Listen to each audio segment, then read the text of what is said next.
dos nossos pecados, em nome de Jesus. Amém. Muito obrigado, Carlos.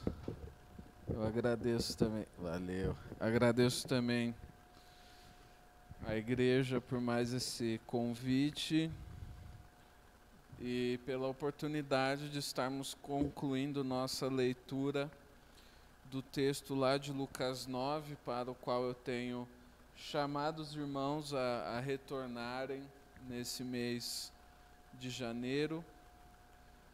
Eu acredito que há muito que nós já aprendemos e podemos continuar aprendendo lendo este texto e dando ênfase agora para os 2 versículos finais, né? O texto está em Lucas capítulo 9, dos versículos de 57 a 62.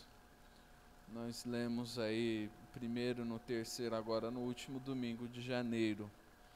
Quando andavam pelo caminho, um homem lhe disse, isto é, disse a Jesus: eu te seguirei por onde quer que fores. Jesus respondeu: as raposas têm suas tocas e as aves do céu têm seus ninhos, mas o Filho do Homem não tem onde repousar a cabeça. A outro disse Jesus: siga-me. Mas o homem respondeu: Senhor, deixa-me ir primeiro sepultar meu pai. Jesus lhe disse: deixe que os mortos sepultem seus próprios mortos. Você, porém, vai e proclame o reino de Deus. E a parte que nós vamos enfatizar mais agora essa noite. Ainda outro disse: vou seguir-te, Senhor, mas deixa-me primeiro voltar e me despedir da minha família. Jesus respondeu: ninguém que põe a mão no arado e olha para trás é apto para o reino de Deus. Vamos orar mais uma vez. Senhor, aqui está a tua palavra como o Senhor bem a conhece, como teu Espírito Santo a inspirou e guardou no coração dos teus filhos. Guardou, Senhor, também nos registros que temos para que chegasse até nós. Obrigado pela tua palavra, Senhor Deus. Obrigado pela tua igreja, o corpo de Cristo neste mundo, que obedece a tua palavra e se submete à tua autoridade. Eu peço, Senhor Deus, Senhor, confirme a tua palavra nos nossos corações, revelando, Senhor Deus, como tua palavra tem o poder de revelar todas as intenções e pensamentos, Deus, discernindo juntas e medulas, Senhor Deus, discernindo aquilo que é nosso e aquilo que é do Senhor, para que a tua vontade se manifeste, se estabeleça e seja soberana, em nome de Jesus. Amém. Existe uma expressão aqui em Lucas, no capítulo 9, que eu gostaria de explorar com os irmãos, porque os temas gerais nós já tivemos oportunidade de explorar e de estudar um pouquinho. A questão da renúncia, a questão da perseverança, a questão da coragem. E hoje eu quero pensar um pouco neste versículo 62. Jesus diz: ninguém que põe a mão no arado e olha para trás é apto para o reino de Deus, né? Essa figura de Jesus é muito clara para o público dele naquele momento, né? Pessoas acostumadas com a vida do agricultor, isso há muito tempo atrás, muito antes de Revolução Industrial, muito antes de trator, né? Então o arado ele era ou conduzido pelo boi ou por uma pessoa só, né? E não era possível olhar para trás, senão você começava a fazer um trabalho torto. E se você faz o trabalho torto, você está comendo espaço da sua plantação. A plantação precisa de um espaço correto entre uma fileira e outra fileira. Se fica uma em cima da outra, o nutriente vai roubar daqui e de lá e vai crescer planta anã, não vai dar fruto, não importa o que você esteja plantando, e não vai dar certo. Então o espaço tem que ser correto. Para o espaço ser regular, as linhas precisam ser perfeitas. E quando a pessoa começa a fazer, tem que ir até o final, que estamos falando da dimensão de um campo, né? Não é coisinha pouca, não é uma linha reta que se desenha num pedaço de papel. Jesus está falando que para fazer as coisas do jeito de Deus, não dá para andar distraído, não dá para olhar para trás, para o lado, para as coisas do mundo, porque as coisas do jeito de Deus são perfeitas. É um caminho estreito, tem que ser reto. Se não for reto, vai atrapalhar o que está do lado. Se não for reto, eu vou me atrapalhar. E eu vou começar a entrar em um caminho e de um jeito que não é o jeito de Deus para a minha vida. Então, o que é este olhar para trás? E por consequência, o que é este estar apto para o reino de Deus? Existem alguns textos que falam a respeito de olhar para trás. Eu acredito que um dos mais famosos, e talvez o primeiro que vem à mente, é o de Filipenses, no capítulo 3, no qual o apóstolo Paulo escreve: não penso que eu mesmo já o tenha alcançado, mas uma coisa faço, esquecendo-me das coisas que ficaram para trás e avançando para as que estão adiante, prossigo para o alvo, a fim de ganhar o prêmio do chamado celestial de Deus em Cristo Jesus. Isso é Filipenses 3, versículos 13 e 14. Então, o que o apóstolo Paulo tem como necessário para prosseguir na vida como apóstolo, né? Como discípulo de Jesus, como alguém que foi chamado por Deus para pregar a palavra?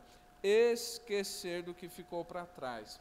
O que ficou para trás é misturado, ele mesmo traz essa ambiguidade. Olha, eu era um judeu entre judeus, da tribo de Benjamim, segundo a lei eu era perfeito, eu era certo, eu, pelo zelo, não tinha ninguém que tinha um zelo como eu, mas todas essas coisas considerei como esterco, disse o apóstolo Paulo. Isto é, aquilo que ficou para trás, ficou.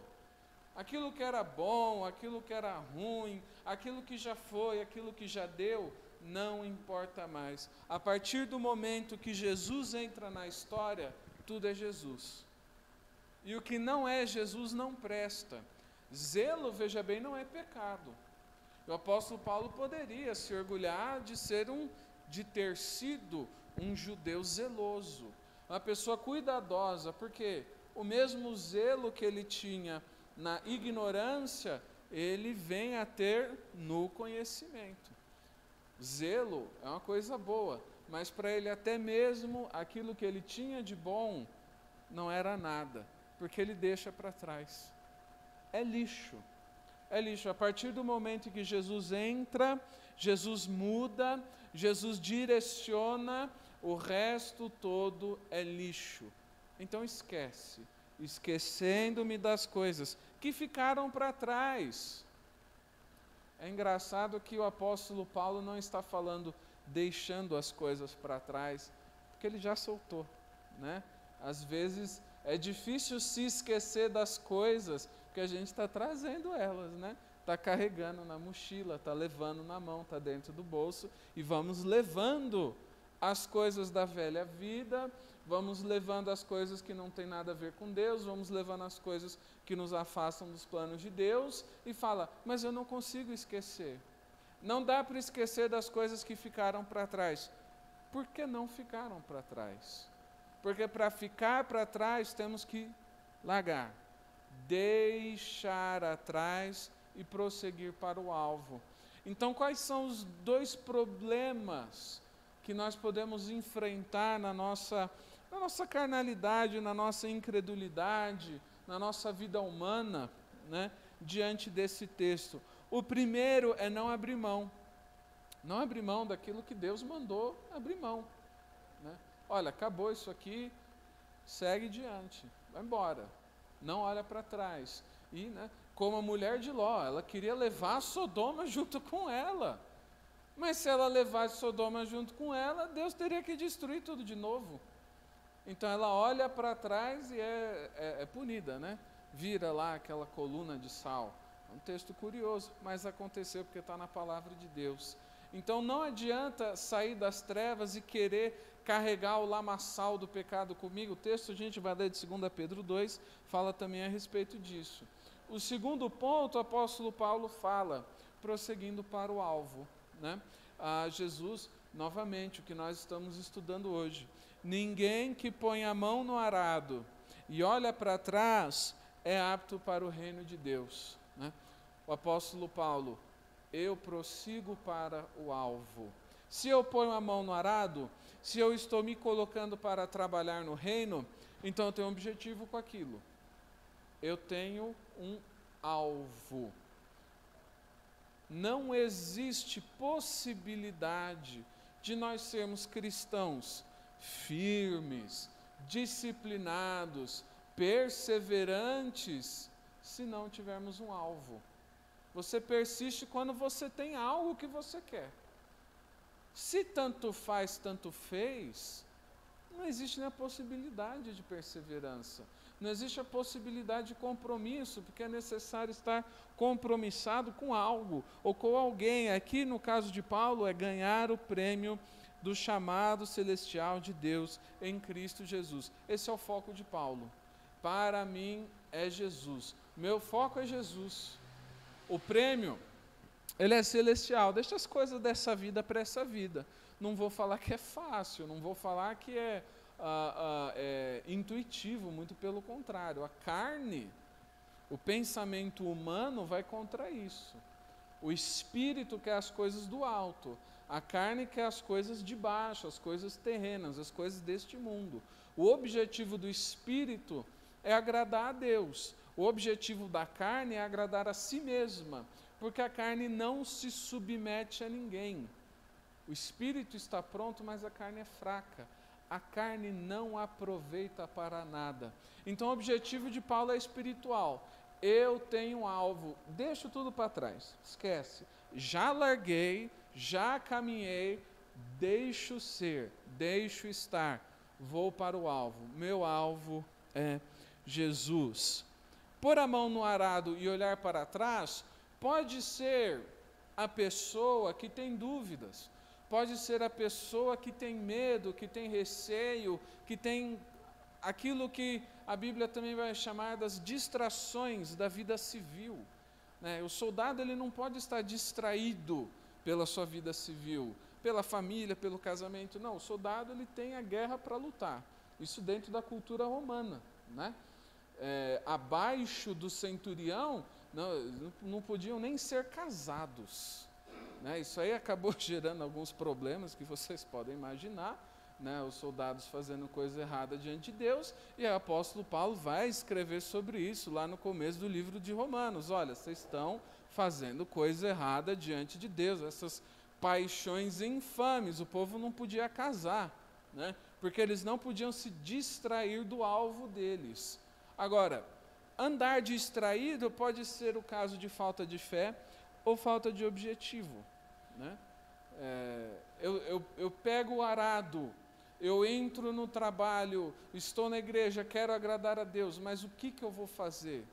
Eu tenho consciência do que eu estou fazendo, eu tenho convicção disso. Porque se eu não tenho, se eu não sei o que eu estou fazendo, se eu estou pegando algo para olhar para os lados e ver o que essa igreja está fazendo, o que aquela igreja está fazendo, o que essa pessoa, eu vou tentando imitar todo mundo e chegar num meio termo, eu não vou fazer a vontade de Deus. Porque a vontade de Deus é revelada para mim por meio da palavra de Deus. Ou ela é revelada na palavra de Deus e iluminada no meu entendimento por meio da leitura da palavra e da obra do Espírito Santo. Então são essas duas questões no primeiro ponto. Ninguém que põe a mão no arado e olha para trás é apto para o reino. O que é olhar para trás? Pode ser distrair-se, estar trazendo coisas que não pertencem, né? Tá carregando coisa que é para deixar para trás, esquecer. O esquecimento é uma coisa muito forte, muito poderosa na nossa vida, né? E às vezes a gente não lança a mão desse poder, né? De esquecer, de deixar para lá, e acaba carregando na alma, no coração, no espírito, pesos que já foram resolvidos na cruz de Cristo, na obra do Senhor Jesus, na obra de Deus, na minha vida, já resolveu. Para que eu estou carregando isso? Deixa para trás, esquece e segue para o alvo. É necessário ter um alvo. O segundo texto que eu quero falar a respeito deste olhar para trás tem sentido com um movimento de voltar atrás na caminhada cristã. É 2 Timóteo, capítulo 4, versículos de 3 a 5.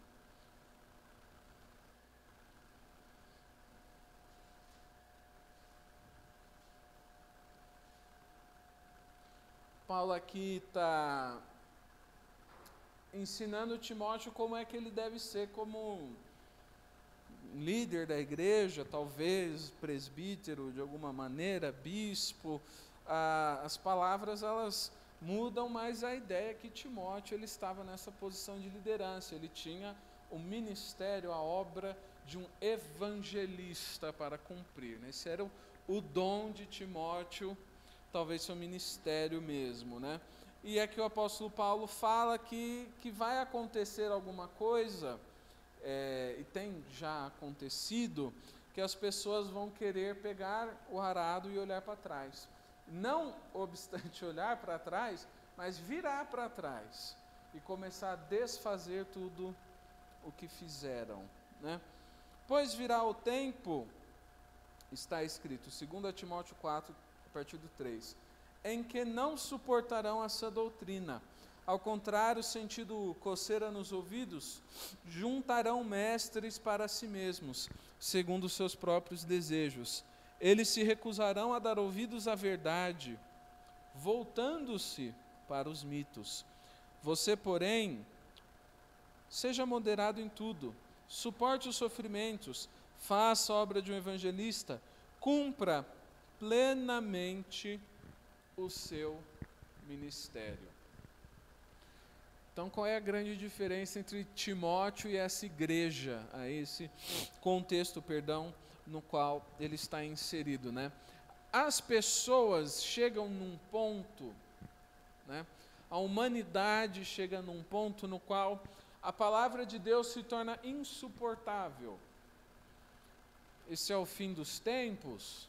Eu acredito que isso já aconteceu muitas vezes, em muitos momentos, quando o ambiente do mundo está em rebelião a Deus, quando os governos e os sistemas, o sistema da sociedade, o sistema econômico, ele é rebelde diante de Deus, é incompatível com as Escrituras, todo mundo que está sujeito ao sistema mundano e ao sistema humano se torna incapaz de processar a verdade, se torna intolerante à Bíblia.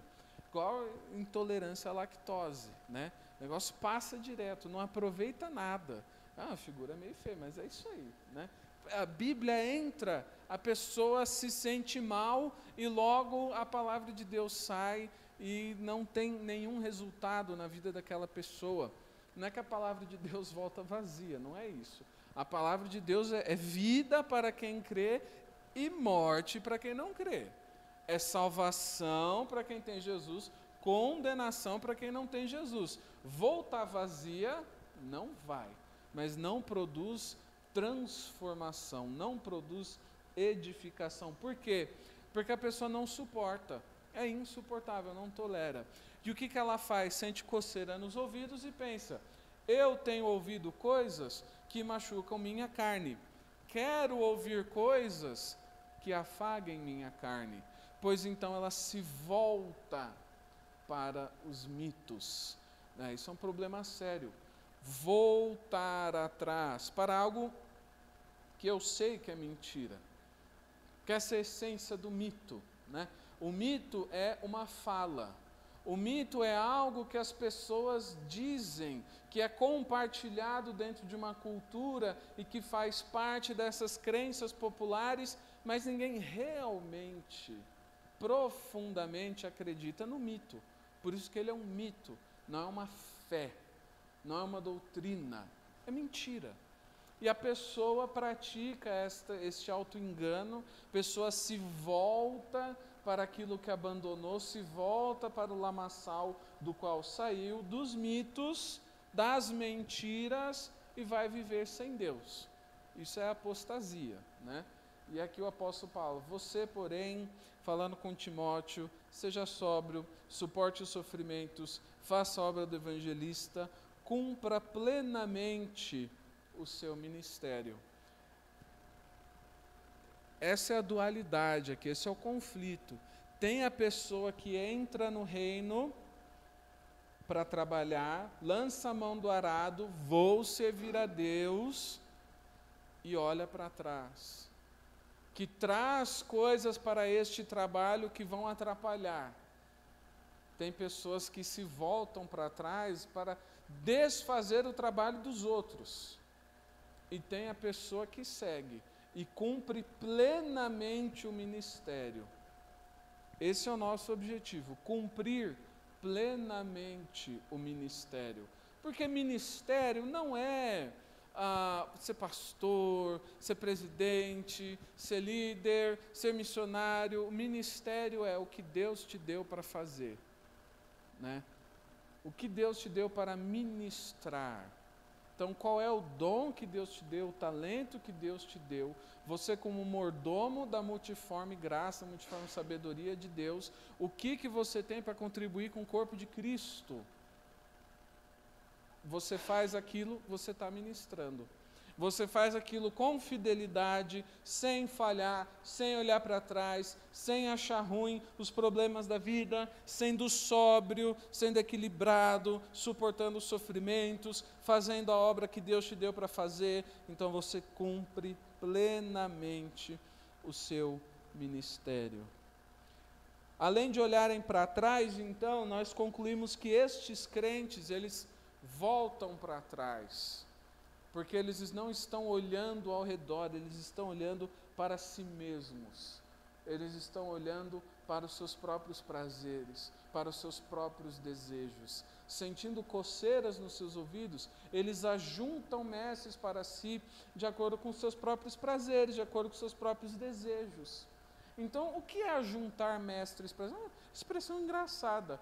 E dá a impressão, se você pensa, uma mente ilustrativa, né? Que assim, venha cá, vamos encher a igreja de pastores que só vão falar coisas que eu quero ouvir, porque eles ajuntam mestres para si mesmos, né? E de fato, a igreja apóstata faz isso, mas hoje em dia é muito mais fácil, né? Hoje em dia, por meio da tecnologia, eu consigo ajuntar mestres de acordo com os meus próprios desejos com uma grandíssima facilidade. Apenas no poder do dedinho, passando no meu celular, eu ajunto mestres de acordo com aquilo que eu quero que seja verdade, não de acordo com a palavra de Deus. É fácil escolher pastor pela internet, até porque você não tem que lidar com os problemas dele, né? Ele só existe naquele momento que você está assistindo aquele vídeo. Então eu vou ouvir o que ele está me falando que eu gosto, né? Não é difícil você achar um pastor que vai falar que você está certo em largar sua esposa. Não vai ser difícil você achar um pastor que vai falar que você está certo em abandonar a igreja e falar mal da igreja para todos os seus amigos, para que ninguém queira ir para a igreja. Você vai achar alguém que vai falar o que você quer ouvir. E é muito fácil juntar, é só apertar o botão lá de se inscrever e o botão do sininho. Pronto, ajuntei para mim mestres de acordo com os meus próprios desejos. Mestres, não apenas da palavra, mas de todo tipo. Seguindo os filósofos, os historiadores, os pensadores do mundo, todo mundo que concorda comigo, a despeito do que essa doutrina fala, porque é difícil suportar essa doutrina, quando eu estou na carne, a sã doutrina é insuportável para mim. A despeito do que a palavra de Deus diz, eu ajunto para mim um conjunto de ideias, um conjunto ideológico totalmente personalizado, à imagem e semelhança do João Lucas, para que todos os meus desejos sejam plenamente corretos. Tudo aquilo que eu quero que seja verdade, se torna verdade, a partir do momento em que eu ignoro a palavra de Deus. Por outro lado, isso é mito, isso é mentira, né? Diz a gente vive num mundo pós-verdade. Não, a gente vive num mundo mentiroso. A verdade é eterna, não tem. O mundo não dura mais do que a verdade. Os céus e a terra passarão, mas as palavras de Jesus não passam. Então, qual é o problema dessas pessoas que escolhem a própria verdade, ajuntando para si pessoas e dizeres de acordo com os seus próprios desejos? E está no mesmo texto, um pouquinho antes, 2 Timóteo 3, 4, fala que são mais amantes dos prazeres do que amigos de Deus. Este é o problema. Os desejos são mais importantes do que Deus. Os prazeres, a realização carnal. Então eu me cerco de coisas que acalentam a carne, que acalentam o pecado, mas que ofendem o Espírito Santo e que são contra a palavra de Deus. Próximo texto que fala a respeito disso é aquele que eu já mencionei, de 2 Pedro, no capítulo 2. Nós podemos já estar abrindo a Bíblia, a partir do versículo 20. Segunda carta de Pedro, capítulo 2, a partir do versículo 20.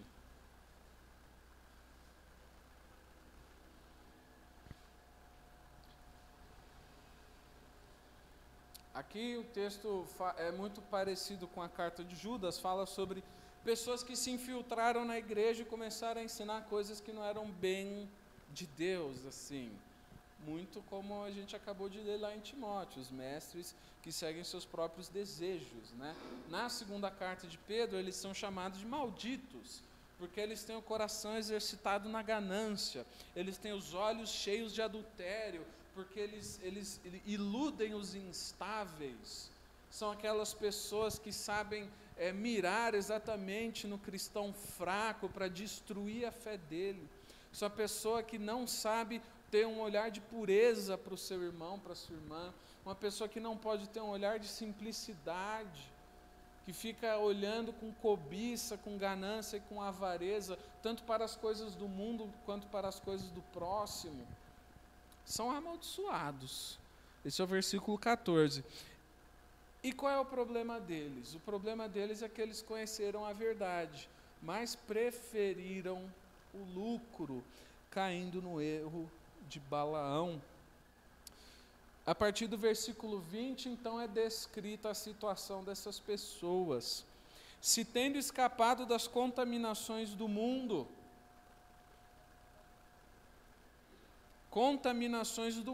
isso é, o mundo está contaminado. Cuidado com o mundo. O mundo está sujo. Você entra em contato com o mundo, você chega em casa, pelo menos nesse momento de pandemia, vai tomar banho, lava a mão, álcool em gel, separa o tênis, o sapato, não entra em contato com ninguém. O mundo está contaminado. Está contaminado de pecado, está contaminado de avareza, de ganância, de cobiça, de ira, de discórdia, de assassinato, de imoralidade sexual. O mundo está contaminado. Através de Jesus, escapamos da contaminação do mundo. Não saímos do mundo, mas deixamos de ser contaminados por ele.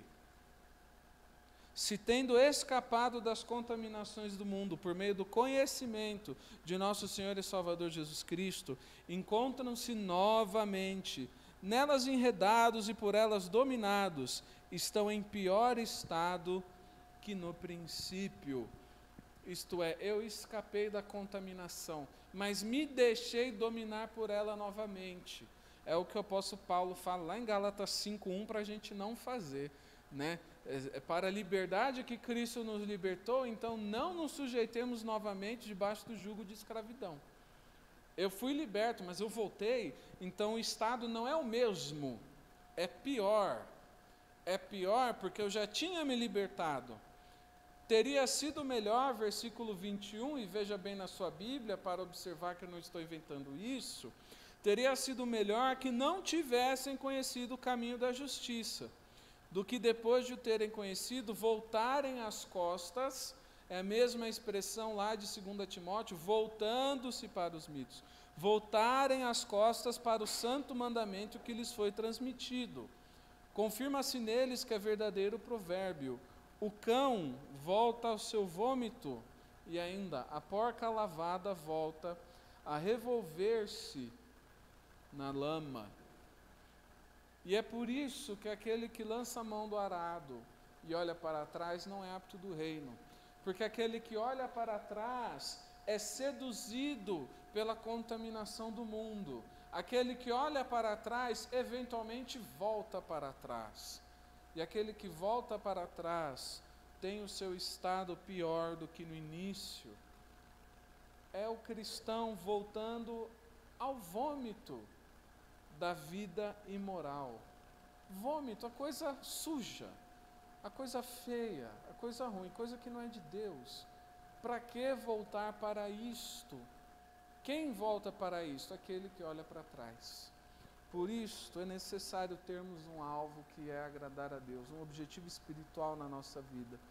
Por isso é necessário nós obedecermos a Deus em todas as coisas, não apenas obedecendo a nossa própria carne, nossos próprios desejos, porque isso seria a nossa destruição. É por isso que é necessário não olhar para trás, não olhar ao redor, largar, abrir mão do que ficou para trás, deixar para lá e se esquecer. Não tem coisa melhor do que se esquecer de certas coisas na nossa vida. Podemos ter certeza disso. Vocês lembram? Eu mencionei lá os soldados romanos faziam muita coisa feia, né?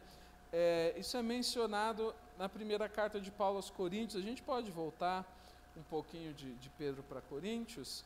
Em 1 aos Coríntios, no capítulo 6, a gente lê a partir do versículo 9.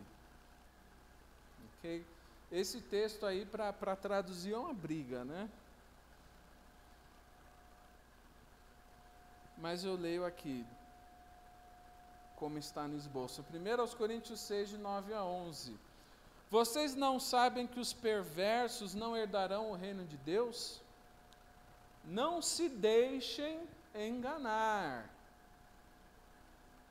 Eu quero abrir um parênteses muito pequeno, muito breve aqui com os irmãos. Às vezes eu faço isso, não tem problema não. Olha que expressão bonita, não se deixe enganar.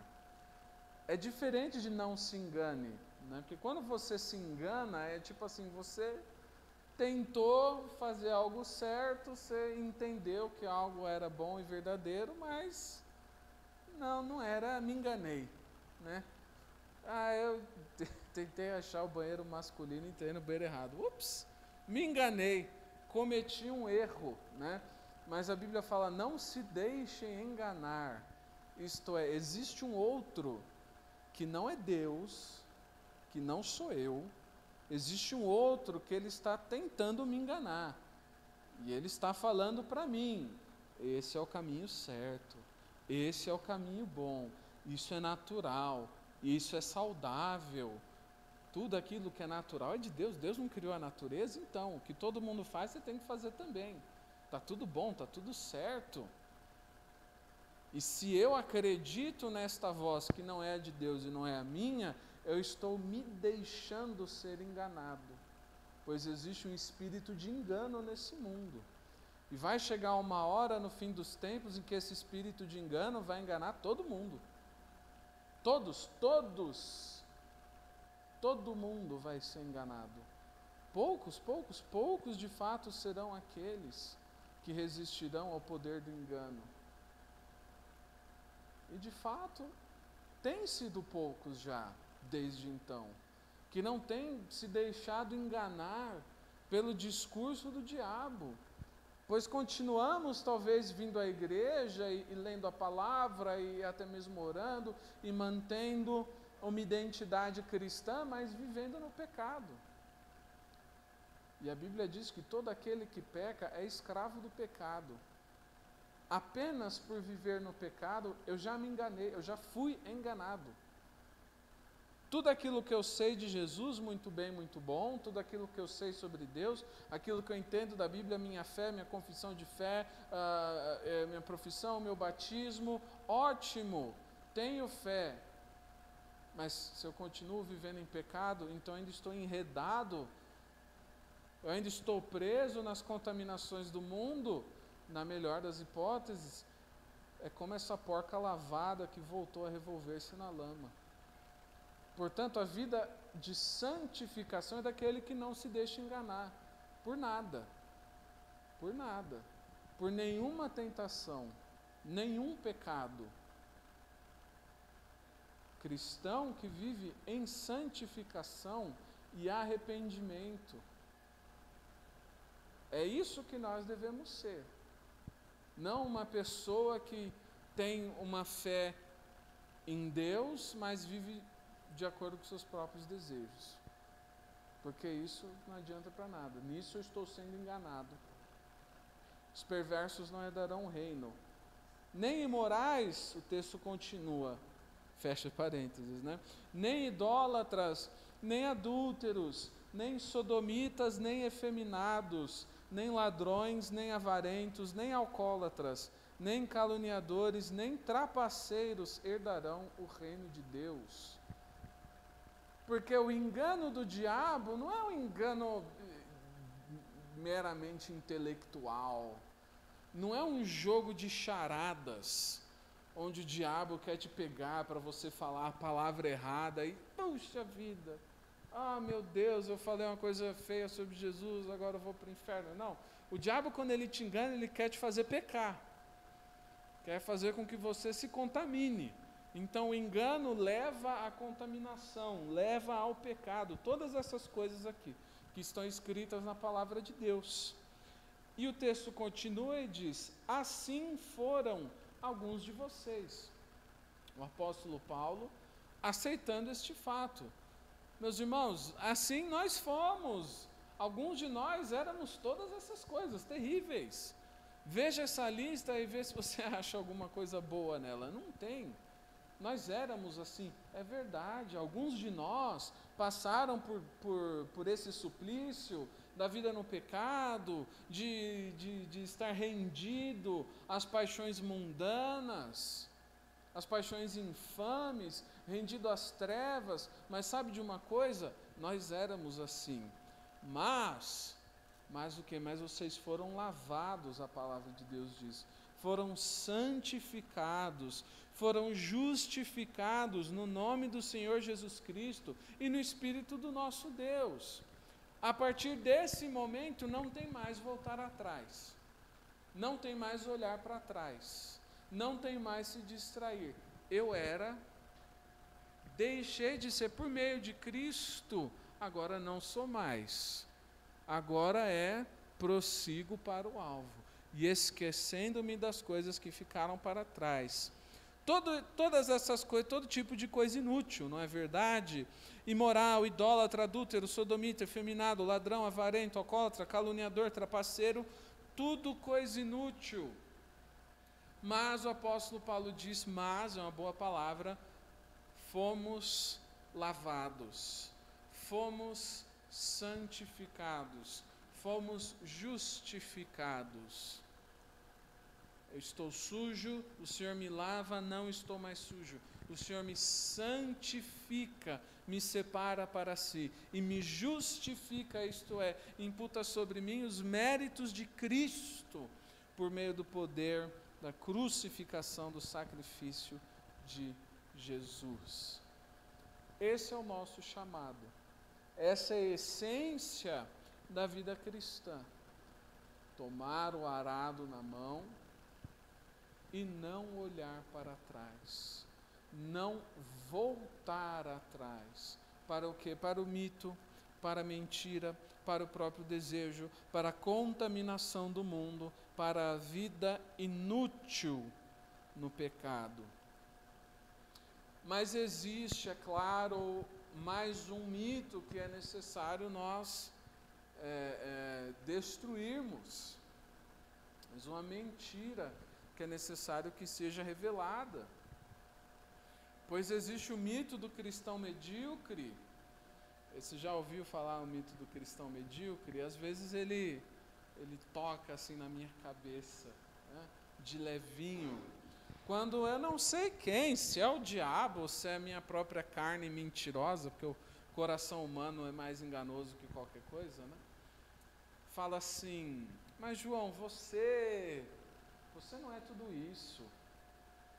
Esse aqui é o apóstolo Paulo, ele era um homem santo, ele tinha uma vida muito, muito boa, mas você vive num mundo diferente. Você não é esse apóstolo todo, né? Você nem é esse pastor todo, né? Talvez você já ouviu essa voz na sua vida. Essas coisas que a Bíblia fala, elas são muito boas, mas não precisa não, pode ficar de boa. Para você tá bom. Sim, tá. É verdade, eu estou no pecado, mas não é esses pecadão aqui, idólatra, adúltero, imoral.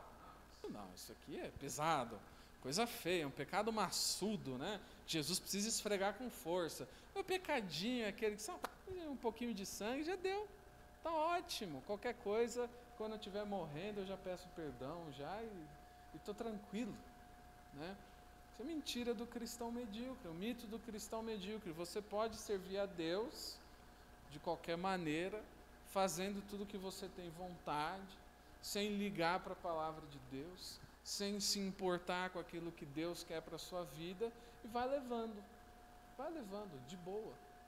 Você salvo no final de qualquer jeito, né? E não é isso que a palavra de Deus diz. A palavra de Deus diz que é o caminho só de ida. Essa é a salvação.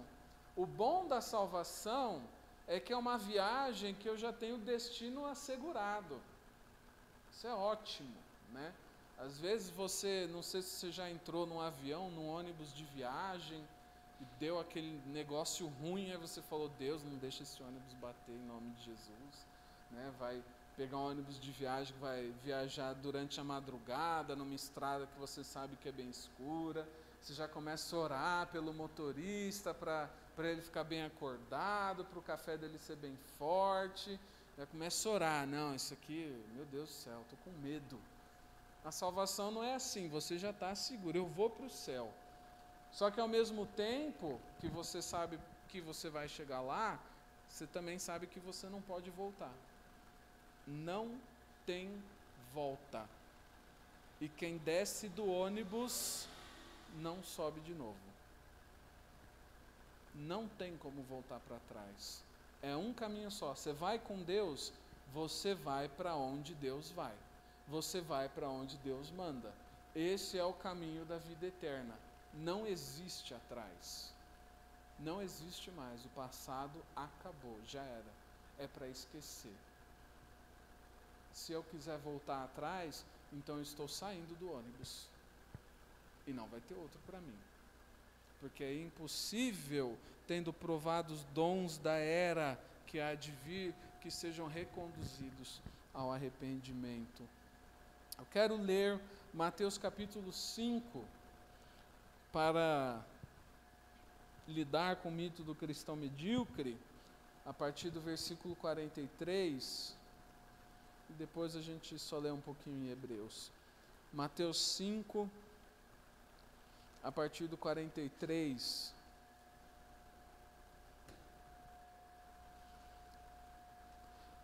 Disse Jesus: vocês ouviram o que foi dito: ame o seu próximo e odeie o seu inimigo.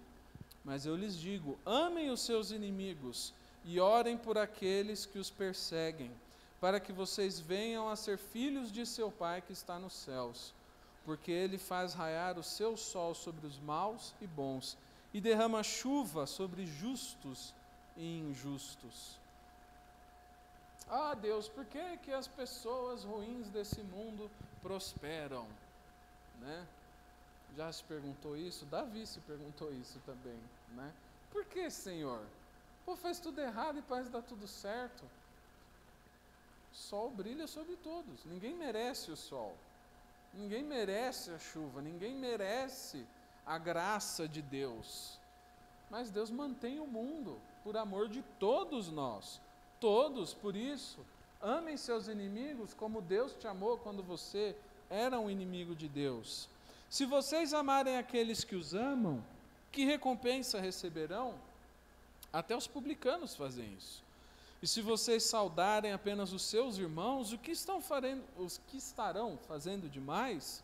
Até os pagãos fazem isso. Portanto, sejam perfeitos como é perfeito o Pai Celestial de vocês. Esse é o chamado de Cristo. Para quem? Para nós. Para todos nós. Para quem está ouvindo estas palavras. Talvez você não tinha ouvido antes, agora acabou sua desculpa, você acabou de ouvir. Você que está aqui, você que está em casa, não tem mais desculpa. Jesus falou, sejam perfeitos como perfeito é o Pai Celestial de vocês.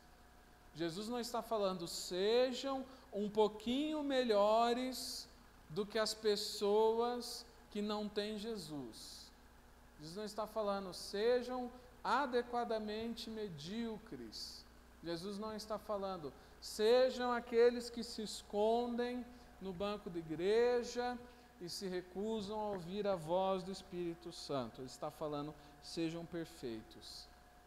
E nesse momento a gente se constrange e fala, mas eu não sou perfeito. E é esse o ponto.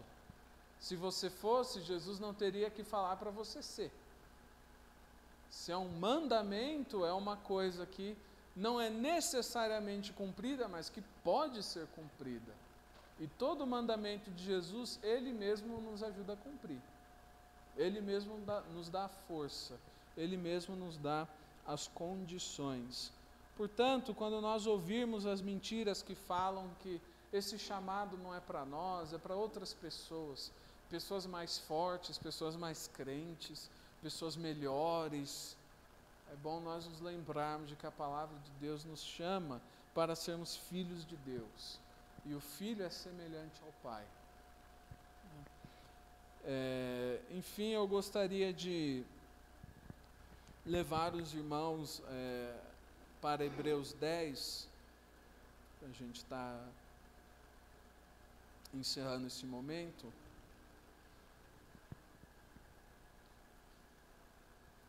Hebreus 10, a partir do versículo 32.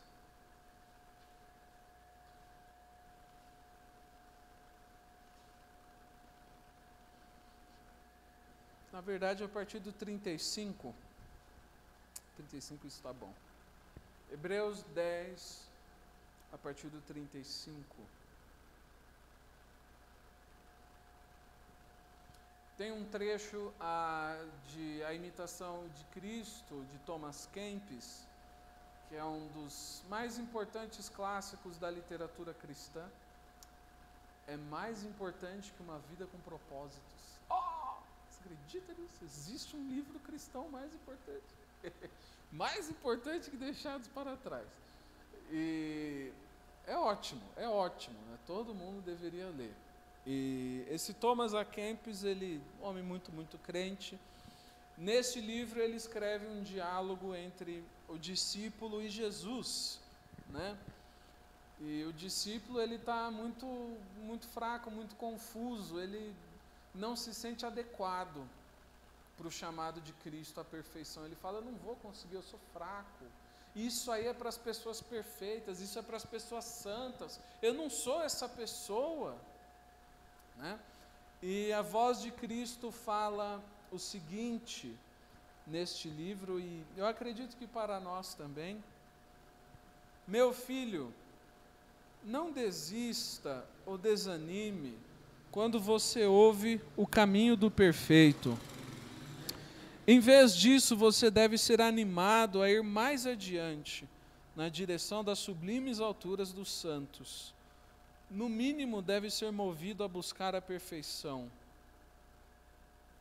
Eu te aconselho a comprar de mim ouro purificado pelo fogo, que possa ser rico em sabedoria celestial, que subjuga tudo sob seus pés.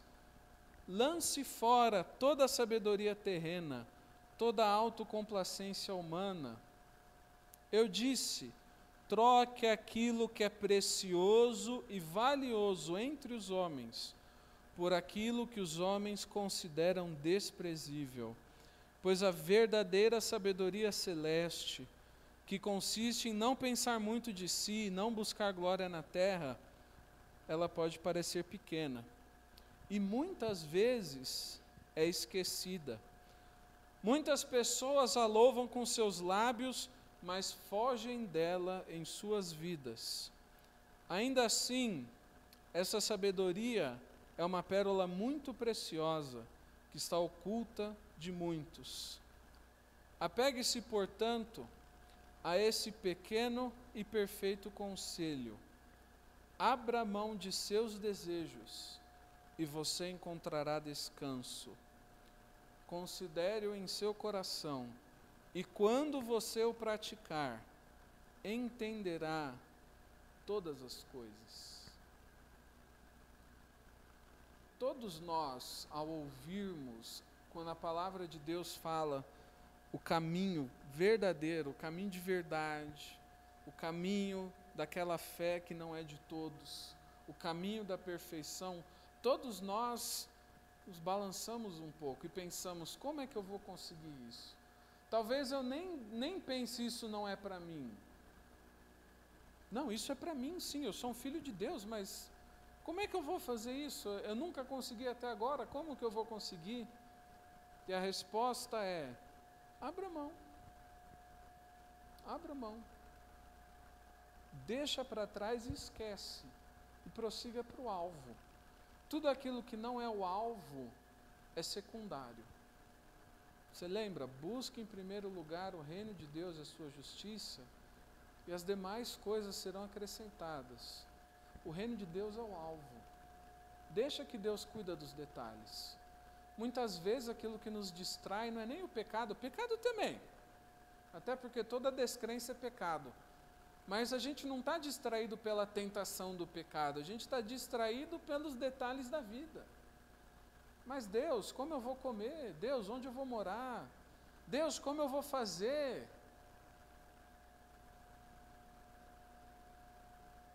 A Bíblia está falando que Deus é o nosso Pai, será que Ele vai deixar faltar na nossa mesa?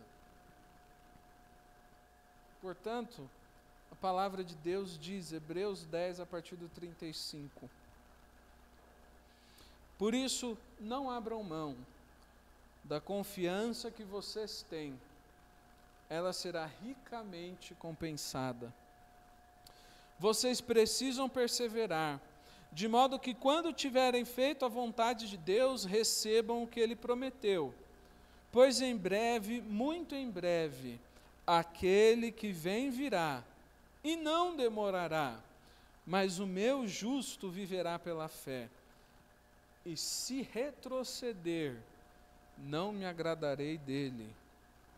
Nós, porém, não somos dos que retrocedem e são destruídos, mas dos que creem e são salvos. Essas são as opções que estão diante de nós. Como lá no livro de Deuteronômio, ponho diante de ti a vida e a morte, escolhe, pois, a vida para que vivas. Essas são as opções. Nós ouvimos a palavra de Deus, não adianta fazer corpo mole e falar, Senhor, eu não sabia. Nós ouvimos a palavra de Deus. Vocês que me chamaram para vir aqui pregar. O que a palavra de Deus vai fazer? Vai voltar vazia? Não. Tem o que retrocede e é destruído, e tem o que crê e é salvo. E nós somos quem? Eu não sei, eu estou com medo. E se eu pecar? E se eu chegar em casa e esquecer? E se eu pisar no rabo do cachorro? E se eu bater a porta na mão da minha esposa? E se eu estiver assistindo futebol e sair um gol aos 200 minutos do segundo tempo, na final de Libertadores, o jogo já devia ter acabado, coisa louca, e aí eu solto aquela palavra assim bem grande, aquela palavrona, o que acontece comigo? Né? Pois eu não sei quem eu sou, e eu não sei o que vai ser da minha vida, e eu não posso falar, o João Lucas, a partir do dia de hoje, 31 de janeiro de 2021, nunca mais cometerá o pecado de falar palavras feias durante o jogo de futebol. Eu posso falar isso, né? Mas do que eu sei? Né? Do que eu sei? Eu sei do que a palavra de Deus fala. E a palavra de Deus falou para mim: nós não somos dos que retrocedem e são destruídos, mas dos que creem e são salvos. A diferença, meu irmão, não é o que você faz. A diferença é o quanto você crê naquilo que a Bíblia diz que você é. A Bíblia diz que você não vai retroceder. Você vai crer e você vai ser salvo. E a pergunta é: você crê nisso? Eu sou quem a Bíblia diz que eu sou? Eu sou de fato um filho do Deus perfeito, chamado à perfeição, um filho do Deus santo, chamado à santidade, um filho do Deus justo, chamado à justiça? Então, se eu creio na palavra de Deus a respeito de mim, então eu não tenho que temer. Eu não temo o pecado, eu não temo a mim mesmo, meu próprio coração enganoso, eu não temo, porque nada pode me separar do amor de Deus em Cristo Jesus. E a palavra de Deus disse: eu não sou daquele que retrocede, é destruído, mas do que crê é salvo. E enquanto eu crer na palavra de Deus, isso será verdade na minha vida. E na sua também. Você crê? Cadê o amenzinho? Amém, amém. É isso aí. Amém, irmão. É só fé. É só fé. Depois da fé, é Deus que faz tudo. Vamos orar. Deus, obrigado pela Tua palavra, obrigado por esse momento que eu tive com os meus irmãos, pelos momentos que ainda teremos. Obrigado, Senhor, porque o Senhor é gracioso, o Senhor é bom, Tua misericórdia dura para sempre, se renova a cada manhã sobre as nossas vidas. Obrigado porque o Senhor não nos desampara, o Senhor não nos deixa. E Deus, como nós éramos merecedores do Senhor nos largar, nos deixar para trás e se esquecer de nós, como a gente tem que se esquecer do pecado, e sermos inocentes. Mas, Senhor Deus, passando por nós, estando nós ainda mortos em nossos delitos e pecados, o Senhor teve compaixão. Obrigado pela Tua compaixão, Senhor Deus. Obrigado porque o Senhor nos escolheu para que fôssemos enxertados na árvore de Abraão e fôssemos Teus filhos. Não como aqueles, Senhor, que se dizem filhos de Abraão, mas são sinagoga de Satanás. Não como aqueles que dizem que são filhos de Abraão, mas que o nosso Senhor disse que eram filhos do diabo. Nós, Senhor Deus, somos filhos Teus, por meio da promessa e por meio do sangue de Jesus Cristo. Deus, obrigado. Obrigado porque não tem nenhuma pessoa nesse lugar aqui, nenhuma pessoa assistindo agora ou em qualquer momento depois. Não existe nenhuma pessoa que merecia isso, que merecia essa adoção. E só pela Tua misericórdia e pelo Teu amor podemos ouvir essas palavras e não chorar de desespero diante da Tua justiça e da nossa indignidade, Senhor Deus. Apenas pela Tua misericórdia nós podemos olhar para a palavra de Deus e sim, o nosso coração se constrange, mas não somos levados ao desespero. Nós não desistimos, porque cremos no Teu poder de nos ajudar a fazer a Tua vontade, Deus. E a Tua vontade é que sejamos santos, justos e perfeitos, como o Senhor é santo, justo e perfeito. Nós cremos em Ti. Cremos no Teu Filho, cremos no Espírito Santo de Deus, cremos na Tua palavra, Senhor Deus.